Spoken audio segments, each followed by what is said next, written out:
Oke, baik. Akan saya mulai. Selamat pagi. Assalamualaikum warahmatullahi wabarakatuh.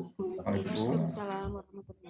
Salam sejahtera, Namo Buddhayo, Om Swastiastu. Ya, ada suara yang masuk itu? Bukan di saya ya? Oke. Bapak Ibu, saya ditugasi Pak Lili untuk memberikan overview begitu ya, terhadap apa yang akan kita lakukan selama 3 minggu ini. Tetapi sebenarnya saya juga sempat berbicara semacam ini ketika diajak Pak Lili ketemu Lita. Lita itu pacar gelapnya Pak Lili, bukan ya? Teman-teman di organisasi di prodi bahasa dan sastra Inggris di perguruan tinggi negeri Islam ya Pak Lili ya. Ya betul. Nah, kebetulan mereka juga sedang mempersiapkan MBKM sepertinya. Jadi dan ketika saya lihat anggota kita ternyata banyak juga yang dari Lita juga ya Pak Lili. Jadi mungkin Bapak Ibu yang sudah mendengarkan ini di Lita ya bisa sambil ngopi gitu ya untuk melihat overview ini. Baik, terima kasih. Saya akan mulai sambil tangtung-tangtung teman-teman masuk itu. 3 poin yang perlu saya sampaikan. Yang pertama adalah mengapa kita membicarakan MBKM dan diawali dari KKNI ke MBKM nanti ya dibicarakan. Kemudian juga sedikit saya berbicara mengenai OBE sebagai prasyarat MBKM dan bagaimana mengembangkan MBKM tetapi secara umum. Ya, nanti secara khususnya kita akan ke sesi-sesi yang sudah dipersiapkan. Oke, kita sedang mempersiapkan prodi kita menuju MBKM dan ini perlu kami di SAI dan kita semua merasa perlu untuk mempersiapkan ini bersama-sama karena MBKM itu tidak memungkinkan dilakukan sendiri masing-masing perguruan tinggi. Jadi itulah mengapa kita ada sebenarnya. Jadi salah satu gunanya kita ada ketika ada MBKM ini menjadi lebih bermakna lagi. Nah, tetapi di sisi lain kita ini kalau di listnya meskipun yang aktif tidak semua ya, kurang lebih ada 100 prodi. Kemudian juga ada variasi banyak aspek di kita ini. Misalnya urusan mengenai ukuran kita, ada yang besar, ada yang kecil, lokasi, ada yang di barat, ada yang di timur, di Jawa, di luar Jawa dan seterusnya. Kurikulum kita juga bervariasi dan sebagainya. Itulah mengapa kita perlu mencoba untuk menyatukan pemahaman gitu, agar nanti ketika kita akan pada akhirnya ada kerjasama atau bagaimana kita akan bisa dengan lebih baik melakukannya. Nah, Bapak Ibu, kita juga perlu melihat mengapa kita perlu membicarakan MBKM.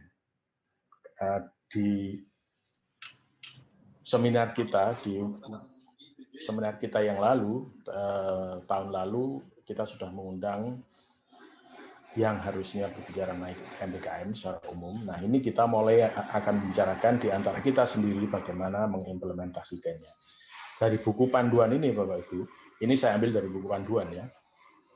MBKM itu ternyata tidak lepas dari rangkaian dari KKNI yang ada di SNDT. Kemudian kita akan berbicara mengenai profil lulusan dan sebagainya. Itu artinya kita memang perlu melihat kembali kurikulum kita gitu. Kemudian ada OBE di tengah-tengah sini dan baru akhirnya MBKM. Jadi inilah yang ingin kita coba bicarakan selama 3 minggu ke depan ini.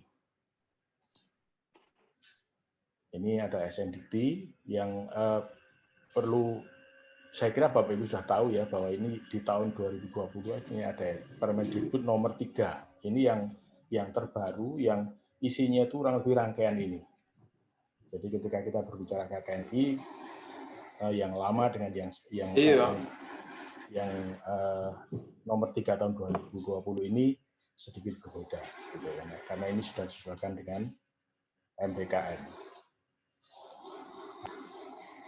Ini hal-hal yang perlu kita lihat ketika kita akan membicarakan MBKM nantinya.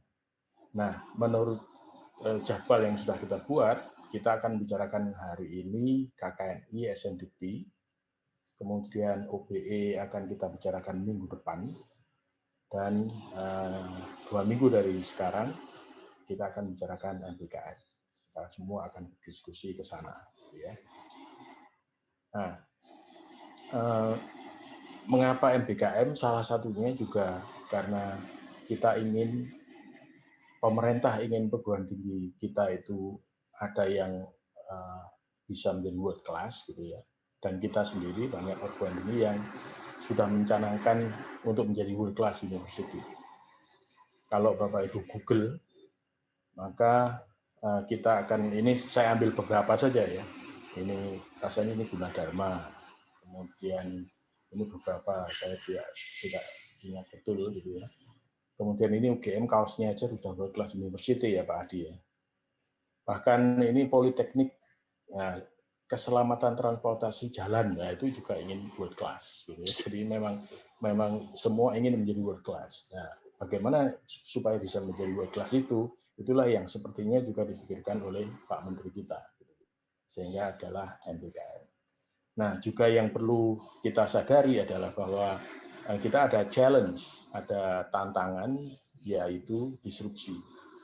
Disrupsi sudah melewati kita sekarang, karena dunia pendidikan sudah juga kena kan. Rasanya semua field itu sudah masuk ke radar disrupsi dan kita perlu siap-siap melakukannya. Ini ada hubungannya dengan industri 4.0 yang sudah sering kita dengar dan kita bicarakan. Kemudian juga ada disrupsi yang sedang kita alami sekarang, itulah mengapa kita melakukannya online, COVID-19 ya. Dan disitulah tantangan kita. Kita mulai. Suara banyak masuk ya.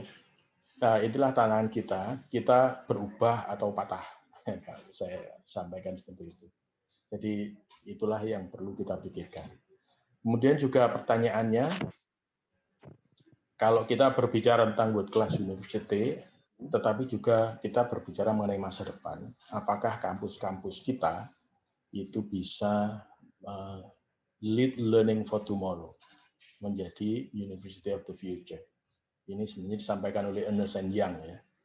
Nah, seberapa bersiapkah kita untuk melakukan ini untuk kita sendiri dan untuk anak-anak kita. Kemudian juga ada threat atau opportunity, terserah kita melihatnya seperti apa ya, karena akan ada global forces yang mempengaruhi dunia pendidikan kita. Kalau kita ingin menjadi University of the Future, dari kanan aja kita lihat itu dunia kerja sudah mulai berubah bentuknya. Batas antara industri itu blurring gitu ya, bahkan bukan hanya industri yang lain tetapi juga hubungannya dengan pendidikan kita. Kemudian ada digital behavior yang sedang evolving gitu. Kemudian kompetisi internasional juga sudah mulai masuk. Sebentar lagi kita dengar ada perguruan tinggi dari luar negeri yang bergabung misalnya. Dan ada continuous learning yang ini memungkinkan orang untuk barangkali tidak harus masuk kampus secara langsung gitu ya, atau setelah lulus mereka masih ingin juga melakukannya. Nah, apakah kita bisa mempersiapkan itu? Kalau kita lihat Bapak Ibu, sebenarnya pemikirannya itu sudah sepertinya dipikirkan dengan baik-baik oleh pemerintah dan oleh staf dan Pak Menteri kita sepertinya, karena ini hubungannya dengan persaingan antar bangsa saya kira. Karena ketika kita berbicara persaingan antar bangsa ini, pertanyaan adalah apakah kita sudah mempersiapkan anak-anak kita untuk bisa bersaing, katakanlah dalam konteks MEA saja. Kita ada kekhawatiran tenaga kerja masuk ke kita, sedangkan kita mengimpor tenaga kerja malah sebagian banyak yang jadi pembantu, meskipun tidak semua ya. Tetapi itu yang perlu juga kita pikirkan bersama-sama, bagaimana kita mempersiapkan generasi muda kita yang nantinya akan menjadi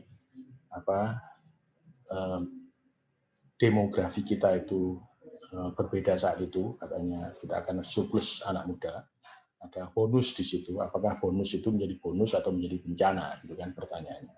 Nah, negara sebenarnya sejak awal sudah mempersiapkan KKNI, gitu kan. Jadi kita sudah dipersiapkan ada kualifikasi nasional agar kita bersaing, minimal kita bersaing di dalam ketika ada tenaga kerja yang masuk. Gitu ya. Kemudian itu ada permennya, itu sejak tahun 2003 sudah mulai dipikirkan Bapak Ibu. Kemudian Kementerian Ristek BRIN dan sekarang menjadi Dikbud itu sudah membuat SNDikti. Dan yang terbaru adalah Permendikbud nomor 3 tahun 2020 yang saya sebutkan tadi. Sudah ada standar-standar yang memang perlu kita lihat bersama. Tugas kita, tugas universitas adalah membangun visi misi melalui Rene Prenstra agar PT punya standarnya. Nah, kita nah, saya menunggu yang lewat dulu. Nah, sedangkan kita di prodi kita perlu mempersiapkan kurikulum kita supaya kita bisa mempersiapkan daya saing bangsa agar bisa betul-betul bersaing dengan tenaga kerja dari luar. Dan sebagai dosen kita perlu melakukan tridharma, membuat RPS, menyiapkan untuk mahasiswa kita akan berlatih, belajar, bertumbuh, kemudian mereka menjadi lulusan yang berdaya saing dan akhirnya mereka bisa bersaing secara terbuka karena mereka punya kemampuan. Nah, ini juga pernah saya ini kan ya mengenai perubahan dengan Industrial Revolution 4.0 ini, saya khususkan ke sini aja. Ya, human resources yang ingin kita bangun itu seperti apa. Nah, kalau Pak Pratiknya tadi mengatakan kalau bisa ya kita membuat mahasiswa kita itu champions, gitu ya. Jadi menjadi disruptor bukannya yang disrupted dan drive the future. Karena ini ada hubungannya dengan organization ekosistem ke depan yang memerlukan flexibility, agility, kemudian ada talent pooling. Jadi caranya rekrutmen itu nanti melalui data, gitu ya. Nah, sejauh mana anak-anak kita mempunyai data, apa yang sudah dilakukan, gitu. Kemudian goals oriented dan ini juga collaboration and sharing. Itu organization ekosistem ke depan. Untuk itu kita perlu mempersiapkan anak kita untuk menjadi powerful and agile learners, gitu ya, yang punya empathy, curiosity, creativity, problem solving, determination dan seterusnya. Nah, itu yang perlu kita pikirkan bersama-sama. Nah, Gleason itu berbicara begini, saya kira kita sudah tahu lah ya. Jadi membangun skill ini, learning must go way beyond information transfer. Kita sudah mulai meninggalkan hanya menceramai mahasiswa, mengkuliahi mahasiswa, karena kita tahu mahasiswa kita mungkin lebih pandai mencari informasi daripada kita dengan dunia maya ini. Jadi kita yang masih bertahan untuk memberikan informasi kepada mahasiswa, mungkin mereka senyum-senyum saja, gitu ya. Dan ini dikatakan gitu, cognitive agility itu jadi penting. Jadi supaya nanti ke depan anak-anak kita itu bisa agile gitu ya dalam menyikapi perubahan yang ada. Dan ya bilang creativity is the key. Ini yang perlu kita pikirkan ketika kita membangun kurikulum kita. Nah, kalau kita berbicara mengenai apa yang diperlukan di World Economic Forum 2020 kemarin, ini kelihatannya soft skills ini memang kita lihat ada beberapa ini. Ini semua soft skills sebenarnya. Dan kalau ini kan menjadi 4 ini. Kalau disarikan menjadi 4, jadi problem solving, self management, working with people, kemudian penggunaan teknologi. Jadi itu yang perlu kita pikirkan ketika kita membangun soft skills bagi anak-anak kita. Nah, skill-nya bagaimana nanti akan kita bicarakan ya. Kita akan ke sana, saya akan ke sana nanti. Nah, agenda hari ini kita akan berbicara KKNI SNDikti, dan itu dasarnya adalah Permendikbud nomor 3 tahun 2020, ini yang terbaru. Jadi dalam dunia pendidikan kita ini kan kita biasanya kan mempersiapkan 3 hal ini ya. Jadi kognitif, afektif, psikomotorik ini sudah umumnya kita ketahui. Nah, ketika kita membangun nanti, kita awali dengan, ini hubungannya dengan begini Bapak Ibu. Ketika kita mulai berbicara tentang EBKM, ada beberapa kaprodi yang menghubungi kita, itu termasuk juga menghubungi saya, Pak, bagaimana kalau kita berbicara tentang KKNI, kalau bisa di tempat kami, gitu. Karena kami belum MBKM KKNI aja belum siap. Nah, itulah mengapa kita mulai dengan ini. Jadi teman-teman yang sudah ber-KKNI ini sebelumnya atau bahkan ber-UBE, kita perlu ini ya bersabar mengikuti proses ini. Gitu. Siapa tahu dengan proses ini kita justru malah melihat kembali apakah kita sudah sesuai dengan yang harusnya kita bayangkan bersama. Oke, jadi kita akan membangun kurikulum ini. Kalau prodi yang menyusun profil kompetensi dan skills-nya, apakah kompetensi dan skills yang akan kita susun untuk profil itu juga seperti yang diharapkan dengan standar SNDikti tentu saja karena kita sudah punya acuan, dan tentu saja juga disesuaikan dengan kekuatan prodi. Jadi prodi perlu mengukur kekuatannya sampai di mana supaya nanti ketika membuat profil juga bisa dilakukan. Dan perlu disesuaikan dengan perubahan zaman, dan kalau bisa ini untuk ke depan ya harus disruptive proof gitu ya. Jadi anak-anak kita harus siap supaya nanti kalau ada perubahan apapun, ada disrupsi, mereka tidak kaget. Dan yang penting juga adalah bantuan stakeholders. Itulah mengapa sejak awal kemarin Bapak Ibu diminta untuk mencoba melakukan survei. Seperti yang dikatakan Pak Lili tadi, barangkali karena waktunya pendek belum sempurna seperti yang Anda harapkan semua, tidak apa-apa, tapi paling tidak ini untuk pijakan diskusi kita. Jadi mungkin ke depan sambil memperbaiki, karena kita perlu memperbaiki continuously gitu kan. Nah, itu bisa melakukan survei yang mungkin lebih baik lagi, silakan. Nah, di SNDikti itu mengenai sikap, pengetahuan, keterampilan. Sekarang sebetulnya keterampilan memang harus ada di ujung ya, harus ada di atas gitu. Kalau dulu kan di zaman saya kuliah itu kebanyakan ya knowledge, pengetahuan itu kita diceramai dan sebagainya. Nah, sekarang justru malah keterampilan. Nanti akan kita lihat arahnya seperti apa. Nah, untuk pengetahuan itu tidak dirinci di SNDikti, disesuaikan dengan prodi kita masing-masing nantinya. Sikap itu ada soft skills ya, yang nanti di SNDikti nanti Bu Malini akan mencoba membantu kita dengan soft skills itu. Kemudian ada keterampilan umum yang wajib dimiliki, ini juga ada di SNDikti. Dan kemudian keterampilan khusus. Nah, itu kita sendiri di masing-masing prodi yang menentukan. Nah, itulah harapannya menjadi diferensiasi kita. Nanti kita akan sedikit bicara mengenai diferensiasi. Oke, oh iya, Pak Lili, kalau misalnya teman-teman ingin tanya langsung, boleh nggak? Boleh, Pak. Saya sampaikan di chat box. Oke, baik. Ya. Oke. Nah, takutnya banyak atau gimana? Kalau kita berbicara, ini salah satu cara kita melihat sejauh mana kita membangun profil lulusan dan kompetensi dan skills ya. Ada biasanya kita pakai taksonominya Bloom ini. Nah, sering-sering ini yang sedikit agak kelewatan. Gitu.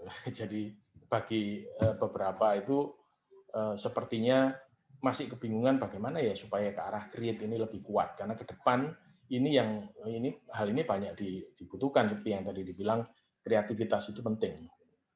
Nah, itu yang mungkin perlu kita bicarakan bersama nanti.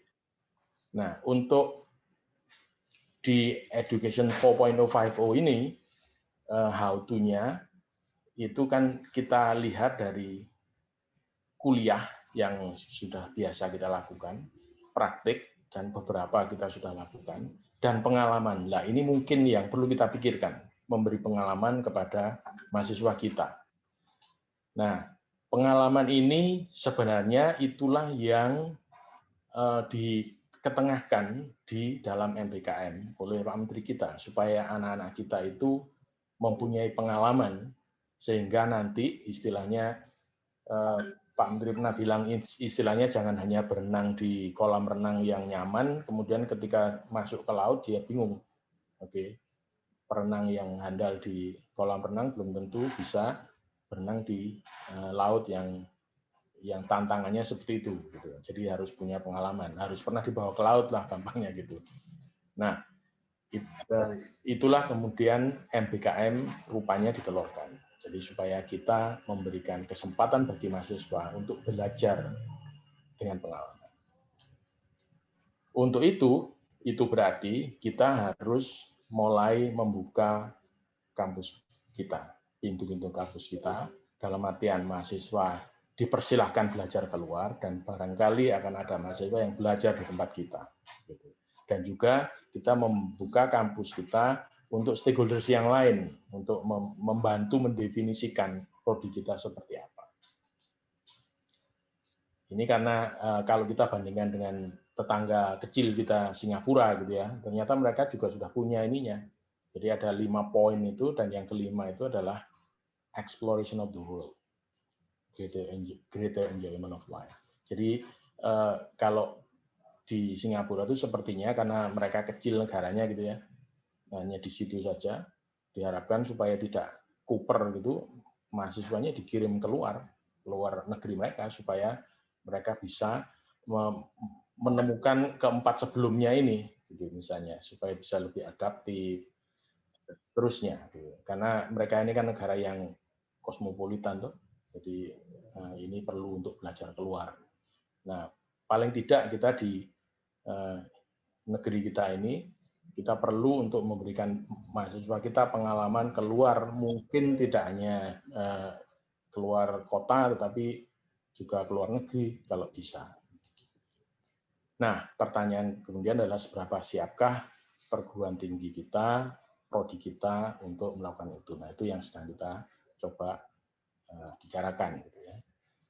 Karena kalau tidak, kita mendapatkan informasi juga, saya kira semuanya, bahwa ada banyak hal yang akan falling dan rising, gitu ya. Kalau kita lihat yang falling ini, misalnya kurikulum yang konvensional ini, sengaja saya bunderin gini, ini akan falling nantinya. Terus apalagi ini, yang ujian nasional sudah mulai nggak ada, textbook sudah berubah menjadi online, itu kan. Menjadi e-book. LCD pun ke depan mungkin sudah nggak akan banyak dipakai, meskipun kita masih menggunakan LCD, gitu ya. Nah, dosen-dosen yang tradisional akan ditinggalkan lama-lama. Jadi saya tidak tahu apakah kita bagian dari ini. Ke depan yang diperlukan adalah, nah seperti ini, blended learning, kita sudah harus siap-siap, gitu ya. Akan banyak self learning, terus ini entrepreneurial curriculum. Nah, apakah kurikulum kita juga membangun yang seperti ini? Itu, nah ini tadi e-book ada. Kemudian ada MOOCs, ya, ini. Dan sudah ada dunia VR yang mungkin beberapa tahun yang lalu kita masih belum terpikirkan terjadi di perguruan tinggi. Tahun ke depan mungkin sudah mulai, paling tidak di perguruan tinggi di kota-kota yang memungkinkan melakukan itu. Jadi kalau kita tidak ingin fall, kita mesti lead. Nah, itu yang perlu kita pikirkan bersama-sama. Nah, kalau sudah dengan KK ini, dengan profil dan sebagainya, kita akan bicara mengenai agenda minggu depan kita, yaitu OBE. Yang ada di tengah ini. Jadi mengapa OBE itu juga digambarkan di panduan yang dikeluarkan oleh Dikbud, itu karena OBE itu sebenarnya nantinya akan menjadi jembatan atau syarat kalau kita ingin melakukan MBKM. Jadi Bapak Ibu yang sudah melakukan OBE mungkin akan lebih segera gitu ya mengarah MBKM dengan lebih mudah. Bagi yang masih sedang struggling dengan ini, marilah kita coba bicarakan bersama-sama gitu. Nah, minggu depan kita akan mencoba sharing. Jangan khawatir karena semua juga masih sedang dalam proses. Karena semuanya itu berjalan dengan cepat sepertinya. Oke.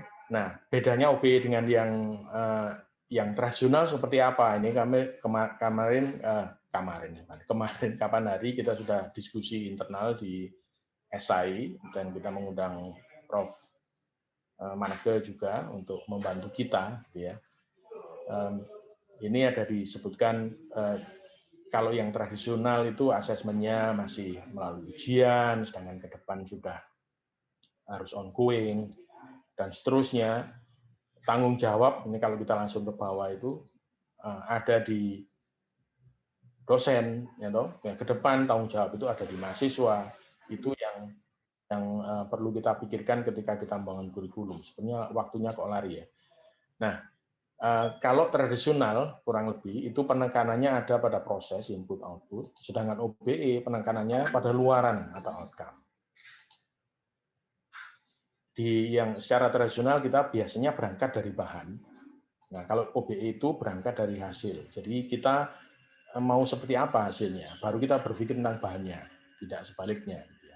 Kemudian itulah mengapa disebut sebagai forward design kalau yang lama. Kita mulai dari MK dan seterusnya ke depan. Nah, kalau OBE itu backward design kurikulumnya. Nah, kalau di yang tradisional kita berangkat dari MK. Itu kenapa tadi ya? Dan kalau OBE kita berangkat dari JPL. Nanti kita akan ke sana ya, lebih jauh. Jadi capaian pembelajaran itulah yang akan menentukan kita akan berbuat seperti apa. Nah, sebenarnya OBE ini juga tidak sederhana dalam artian kita masih perlu terus belajar karena ada rangkaiannya. Jadi kurikulum OBE itu tidak lepas dari bagaimana kita melaksanakannya. Oke. Jadi outcome based learning and teaching-nya seperti apa. Dan ini kalau Bapak Ibu lihat bukan OBTL tapi LT. Jadi learning-nya lebih dulu. Nah, kemudian juga ada asesmennya seperti apa. Dan inilah yang harus terus diperbaiki secara berkelanjutan supaya kita bisa betul-betul menjalankan OBE dengan baik. Nah, tadi saya sempat berbicara soft skill dan practical skills ya, sebut saja begitu. Soft skills itu sudah disiapkan sebenarnya di SNDP, katakanlah apa yang ada di kiri itu apa yang biasanya stakeholders kita tahu dari proses dan kualitas karyanya. Nah, kita juga perlu berpikir menurut saya hard skills-nya supaya mereka tahu jenisnya. Jadi misalnya ini ya, nanti kan karena lebih baik kalau pengalaman kami juga ngomongnya dari pengalaman kami supaya enak gitu ya, supaya saya bisa mendarat. Itu misalnya kalau di kami ada copywriting, script writing, tapi juga mungkin designing kurikulum di tempat lain, report writing, tool guiding. Ini saya tulis mancing di situ. Jadi orang itu tahu, oh kalau di sastra Inggris di sini itu ini, nah gitu. Karena soft skill ini kan tidak kelihatan sebenarnya, meskipun akan ada di situ. Nah itu yang mungkin nanti perlu dipikirkan ya, ketika membuat profil. Nah, membangun kurikulum OBE itu sebenarnya sudah dijelaskan juga di buku panduan itu. Intinya adalah ketika kita berbicara KKNI dan sebagainya, kita diminta untuk membuat profil. Nah, profil itu nanti mengarah ke rumusan capaian pembelajaran. Ya kan? Nah, untuk mencapai ini, kita perlu melihat visi ilmu prodi kita itu seperti apa. Nah, sering-sering kalau kita hanya melihat seperti ini, seakan-akan sudah oke. Gitu. Nanti akan saya cerita pengalaman kami ya di Petra. Maka dari itu kita perlu melakukan analisis. Mungkin istilahnya Bapak Ibu tidak suka karena bunyinya pasar gitu ya. Tapi paling tidak kebutuhan stakeholders itu seperti apa. Gitu. Dan itu bisa diketahui kalau kita melakukan ya paling tidak survei, semacam survei, supaya ketika kita membuat profil ini tidak hanya seperti yang kita maui. Nah, untuk itu juga ada masukan-masukan dari tempat lain. Kita perlu mengacu KNI, SNDikti, dan sebagainya, kebijakan MBKM, terus masukan asosiasi. Nah, kita ada di sini bersama-sama, itu perlunya juga itu. Stakeholders itu dari survei, dan seterusnya. Ini yang perlu kita lakukan ketika kita membangun kurikulum OBE nanti.